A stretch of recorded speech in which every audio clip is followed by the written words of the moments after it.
Hello guys, welcome to my channel. Today we are going to see how to add microphone to OBS Studio guys. Let's jump straight into it guys. Go to OBS Studio and you want to go to sources. Want to click the plus by icon over here. Want to go top audio input capture. Click on it. Want to select the create new option over here. Want to click OK.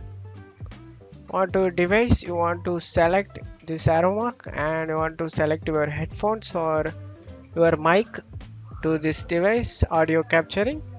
Want to click on OK.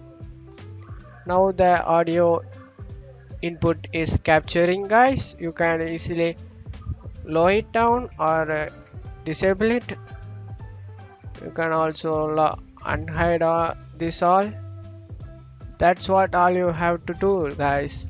That's it for today's video. I hope this tutorial definitely worked for you guys. If you don't want audio input capturing, you can easily delete this line. You can click yes.